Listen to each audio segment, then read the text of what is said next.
Hello दोस्तों, आज हम पढ़ेंगे क्लास 10 का चैप्टर फर्स्ट, जिसमें एक इम्पॉर्टेंट टॉपिक है। ये हर साल क्वेश्चन में आता है कि √2 या √3 या √5 जो है इरेशनल नंबर है, अपर में संख्या है। यानी हमको सिद्ध करना पड़ेगा कि √2 एक हमारी क्या है, अपर में संख्या है। ये 2026 के बोर्ड एग्जाम में भी आया हुआ है और तो 27 के लिए मोस्ट इंपॉर्टेंट है। तो आप लोग देखिए इसको कैसे लगाना है। सबसे पहले हम क्या करेंगे, हल। अगर हमको अपर में सिद्ध करना है तो हम क्या करेंगे, इसको पर में मान लेंगे। क्या करेंगे, पर में मान लेंगे। तो लिखेंगे माना √2 एक परमेय संख्या है। क्या है, एक परमेय संख्या है। परमेय संख्या है।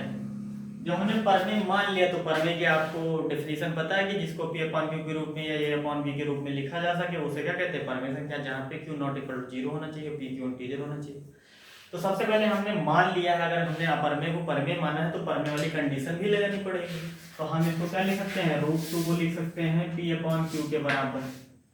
अब हमको √2 नहीं चाहिए, हमको चाहिए 2, तो हम इसका करेंगे स्क्वायर। लेकिन बता दीजिए यहाँ पे P Q है क्या। जो P और Q है ये हमारे क्या है, सहअभाज्य संख्या है। सहअभाज्य संख्या का मतलब है इनका HCF ये 1 के अलावा कुछ नहीं होगा। इनका उभयनिष्ठ गुणनखंड जिसको कहते हैं हम, वो 1 के अलावा कुछ नहीं होगा। जैसे 3 और 5 हो गया, अगर 3 और 5 का आप फैक्टर निकालेंगे तो उसका केवल 1 ही आएगा। ठीक है, इस प्रकार से होंगे। तो ये होगा सहअभाज्य संख्या, सहअभाज्य संख्या। ठीक है, यानी HCF of P and Q is equal to 1। यानी P और Q का HCF क्या होगा, केवल 1 होगा। तो ये आगे जाके इंफॉर्मेशन हमारे काम आएगी, इसलिए हमने यहाँ लिख दिया है। तो आप क्या करेंगे, दोनों तरफ क्या करते हैं, हम स्क्वायरिंग करते हैं। दोनों तरफ वर्ग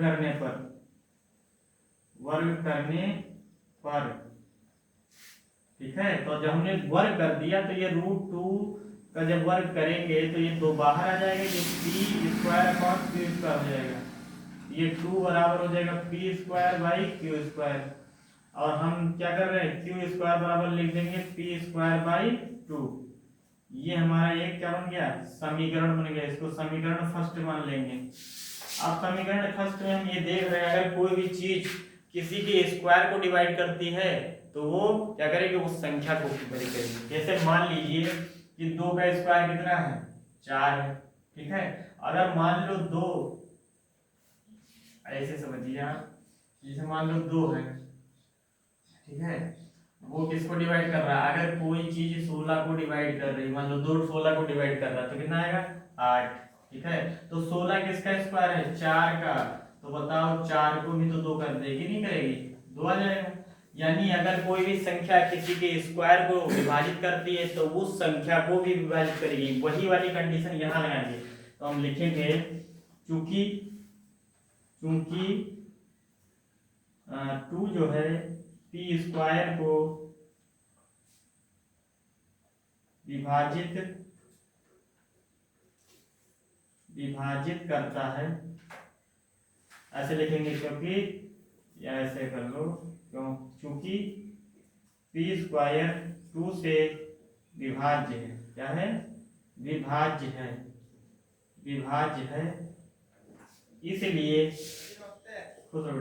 इसलिए जो हमारा P है वो भी 2 से क्या हो जाएगा, विभाज्य हो जाएगा, विभाज्य होगा। ठीक है, अगर ये संख्या जो है, यानी जो 2 है वो P² को डिवाइड कर रहा है तो P को भी करेगा। ये बहुत इंपॉर्टेंट है, इंफॉर्मेशन समझ लेना। चूंकि P² 2 से विभाजित है, इसलिए P भी क्या हो जाएगा, 2 से विभाजित हो जाएगा।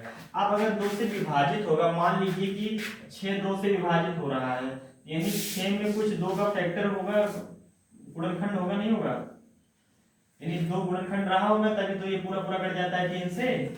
आप समझना कि जो हमारा 6 अगर 2 से कट रहा है तो 6 के अंदर 2 है कि नहीं है। तो ऐसे अगर P² क्या कर रहा है, P विभाजित 2 से हो रहा है, तो इसका अगर हम फैक्टर निकालेंगे उसमें भी 2 होगा। तो हमने मान लिया कि P बराबर कितना है, 2m है।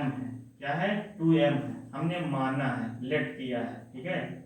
मान लिया p बराबर कितना है 2m है, तो इसको लिखेंगे समीकरण 1 में रखने पर क्या करेंगे, अब जब समीकरण 1 में p स्क्वायर का मान रख देंगे, यहाँ p का मान रखेंगे तो आगे देखना, तो p हो जाएगा हमारा समीकरण 1 में रखने पर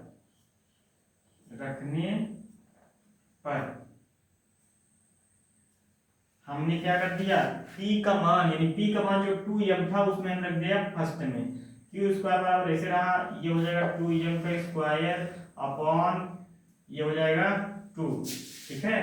तो अब हम क्या करेंगे, ऐसे इधर हल कर लेंगे, q स्क्वायर बराबर हो जाएगा 4m स्क्वायर बाई 2, यानी 2 से 2 कट गया, तो q स्क्वायर बराबर कितना आ गया m स्क्वायर यानी 2m। तो अगर हम यहाँ करें, इसको इरेज कर रहे हैं आप लोग देखिए ना, ये जो है हम क्या कर रहे हैं, तो क्या हो जाएगा, जो q है यहां देखना, जो m का मान अगर हम निकालना चाहें तो क्या हो जाएगा, ये q स्क्वायर बाई 2 हो जाएगा, ये हो जाएगा समीकरण 2, क्या हो जाएगा समीकरण 2। अब समीकरण 2 से भी कह सकते हैं वही वाली जो आपको बता रहे थे कि इंपॉर्टेंट है, कि अगर p स्क्वायर को 2 विभाजित करता है तो p को भी करेगा, उसी प्रकार क्या हो जाएगा, अगर 2 q स्क्वायर को विभाजित करता है तो q को भी करेगा। तो हम लिखेंगे वही फिर से डेफिनेशन स्टेटमेंट, चूंकि q स्क्वायर 2 से क्या है, विभाज्य है, इसीलिए जो q है q भी q2 से विभाज्य, q से क्या होगा विभाज्य होगा, अगर वो किसी के स्क्वायर को क्या कर रहा है विभाजित कर रहा है तो उसको भी करेगा। तो हम लिख सकते हैं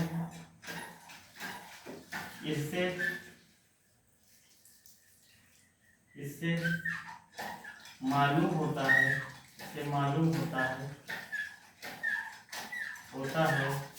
कि दो p और q का क्या है, लासा या मासा है, क्या है मासा है, या फिर कहते हैं वही मासा है। लेकिन अभी आपने हम यहाँ से क्या कह सकते हैं, जब बताओ p और 2 को यानी p और q को दोनों को क्या कर रहा है, हमारा 2 विभाजित कर रहा है, तो ये क्या हो जाएगा, ये दोनों में कॉमन होगा 2, इसलिए वो उसका क्या हो जाएगा 2 कॉमन होता है, वही जो एस्केप होता है, तो एस्केप कितना हो जाएगा ये। लेकिन हम तो मान के चले थे पहले कि ये क्या है सहभागी संख्या, तो हम मान लेंगे कि जो है, लेकिन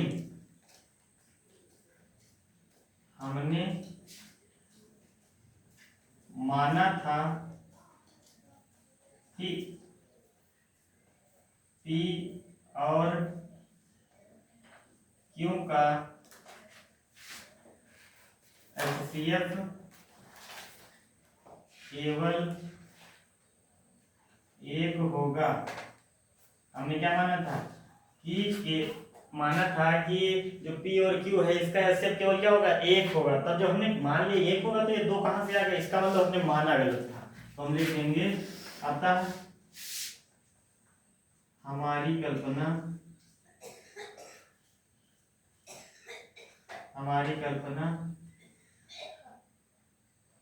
गलत थी,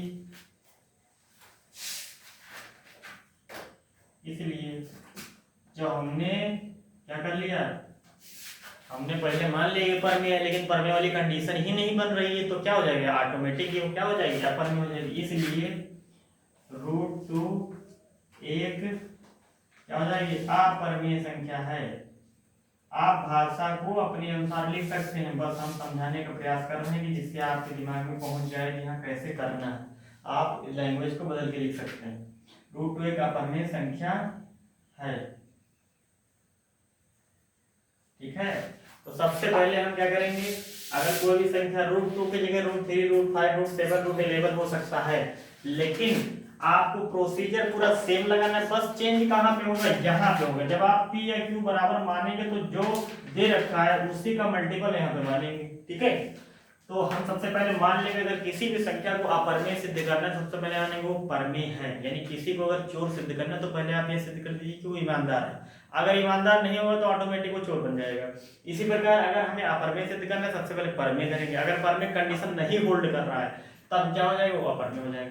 सबसे पहले मानना है कि परमेय संख्या, जब परमेय संख्या होगी तो पी पान के रूप में लिखा भी जा सकता है, तो हमने लिख दिया। और हमने वहां पे डिफाइन भी कर दिया कि जो पी और क्यू है वो क्या है, सहभाज्य। सहभाज्य का मतलब जिनका एचसीएफ यानी जिनका मासा केवल एक हो।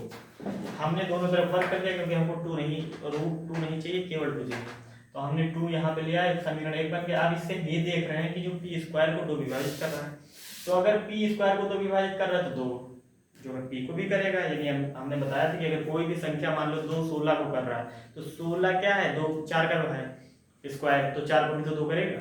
इसी प्रकार तो हमने लिख दिया। अब जब वो कर रहा है तो उसका कुछ फैक्टर रहा होगा, हमने उसकी वैल्यू रख दी और फिर हमने एम का मान निकाला और फिर क्यू वाली भी कंडीशन वही लगा दी। यहाँ पर भी ये 2 विभाजित कर रहा है, तो जब पी और क्यू दोनों को 2 विभाजित कर रहा है इसका मतलब वो 2 कॉमन है दोनों में।